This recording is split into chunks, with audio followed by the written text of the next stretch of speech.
So we get a lot of questions asking about Nerja. What's Nerja like? What's it like to live here? The pros and cons. We figured we'll walk around town, we'll point out a few things, and I'll discuss the pros and cons of Nerja.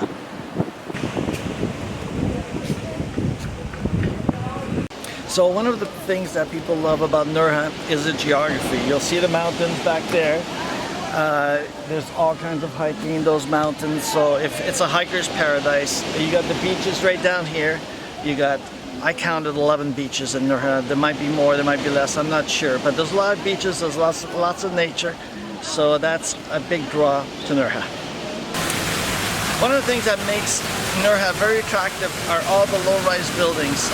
You see here on this pretty square, much of the Costa del Sol, a lot of the seaside communities have these ugly high-rise buildings. You won't find that here in Nerja. It's mostly low-rise buildings, 2 or 3 stories, and it makes this town very attractive.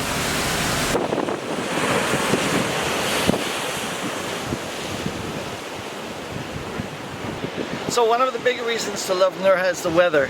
We're in early February. It's about 16 degrees today, which is actually a little bit cooler than usual. In past years it's been almost 20 degrees.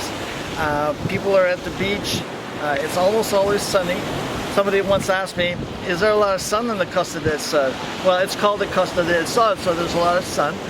And so great weather most of the year, and that's a big plus, especially in the winter. So one of the great things about Nerja is a wide selection of restaurants. You can find almost everything here.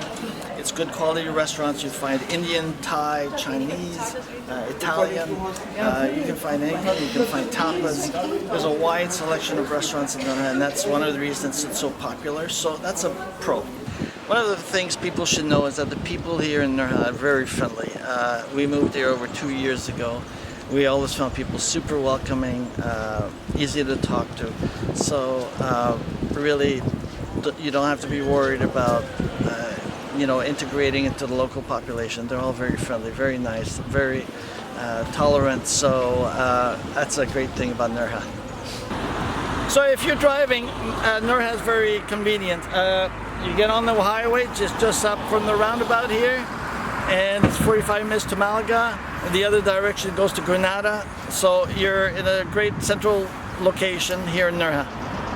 So over here's the bus station here in Nerja. On one side over there, on the other side you take the bus to Malaga.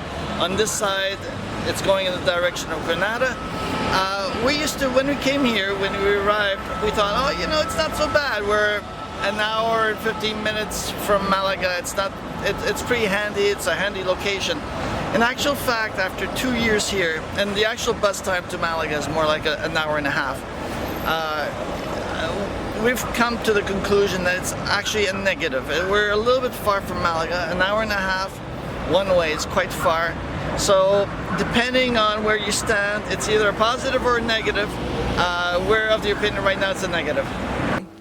Okay, so one of the cons of Nerja is the parking. This is the main parking lot in town. It's always packed, and we're in January. It shouldn't be many people, but it's packed. And if you get here in the summer, it's even worse. So parking, a big no-no. If you drive, you're not going to enjoy trying to park here.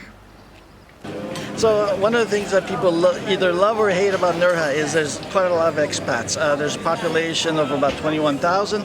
About a quarter of those are expats. If you're looking for expat resources, stores, restaurants, it's great for that because you'll find plenty of that. Irish pubs. The downside is that if you're looking for a cultural destination, if you want to be among the Spanish, you might find it a little bit lacking. It might not be exactly what you're looking for. So lots of expats. I'll put that in the negative column, but some people might put it in the positive column, so it depends on you. So if you don't speak Spanish, you can get by here in Nerja. There's a good percentage of the population that do speak English. There's a lot of expats, there's a lot of tourists. So it's Spain light. I call Nerja Spain light. You can get by in English, so that's one less thing to worry about.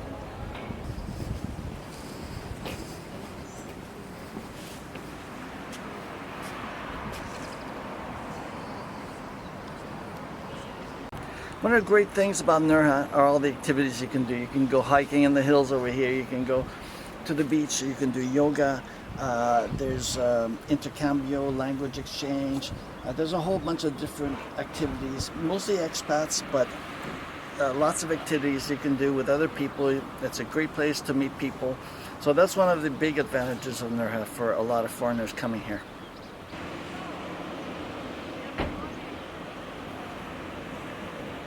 So one of the pros of Nerja is that you're going to find a lot of day-to-day stores, like our favorite electronics store here. You're going to find bedding stores. It's a small town, but there's real life stuff here that you can find, which you can't always find in a seaside, resort town. Here it is. It's a real town. Nerja's a real town, and you can find almost anything that you're looking for.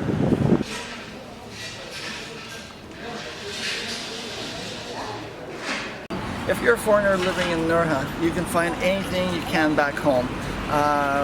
There's a lot of different little stores and markets. This is our favorite here, Yuranzo. You can buy Indian sauces, Asian noodles, German beer, German sausage, fish and chips. You can buy just about anything. So it's like being back home.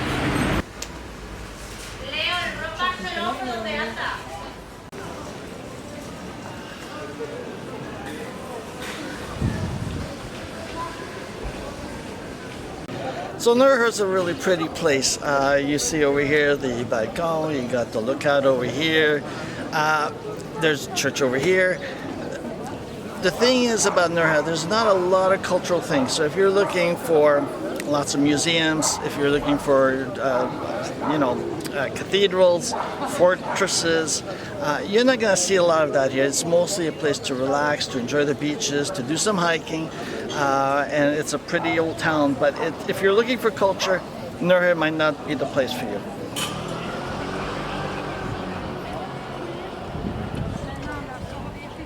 One of the issues in Nerja and the Costa del Sol in general are the buildings, the construction of the buildings here. A lot of them are built in the 1970s.